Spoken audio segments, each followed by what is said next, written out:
ബട്ടൂരി ഉണ്ടാക്കാനായിട്ട് ഞാനിവിടെ ഒരു സ്പൂൺ ഈസ്റ്റ് എടുത്തിട്ടുണ്ട്, ഒരു സ്പൂൺ പഞ്ചസാര, ഇളം ചൂടുള്ള പാല്, ഇത് മൂന്നും കൂടി മിക്സ് ചെയ്തിട്ട് ഞാൻ മാറ്റി വെക്കുന്നുണ്ട്.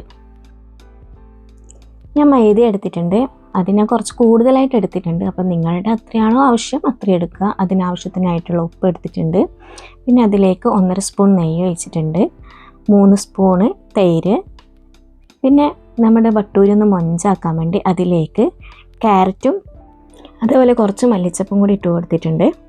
നമ്മൾ നേരത്തെ തയ്യാറാക്കി വെച്ച ഈസ്റ്റിൻ്റെ മിക്സില്ലേ അതുകൂടി ഒഴിച്ച് ബാക്കി ഞാൻ ഇളം ചൂട് വെള്ളത്തിൽ ഇതേപോലെ കുഴച്ചെടുത്തിട്ടുണ്ട്.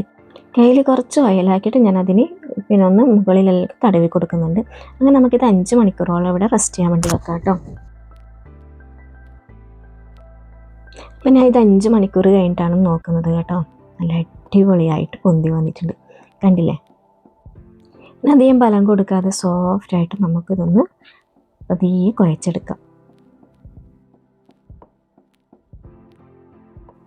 കയ്യിൽ ഒട്ടിപ്പിടിക്കാതിരിക്കാനായിട്ട് ഞാൻ കുറച്ച് നെയ്യ് പുരട്ടിയിട്ടുണ്ട്. അങ്ങനെ കുറച്ച് കൂടുതലായിട്ട് തന്നെ ഞാൻ എടുത്തിട്ട് ഒരു ബോൾ പോലെ ആക്കി എടുത്തിട്ടുണ്ട്.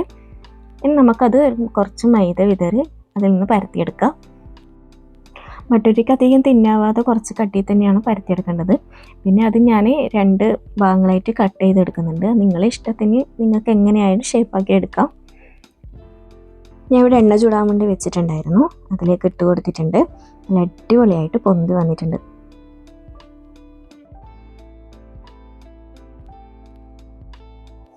നല്ല മൊഞ്ചുള്ള നല്ല സോഫ്റ്റ് ആയിട്ടുള്ള ബട്ടൂരി അങ്ങനെ ഇവിടെ റെഡി ആയിട്ടുണ്ട്.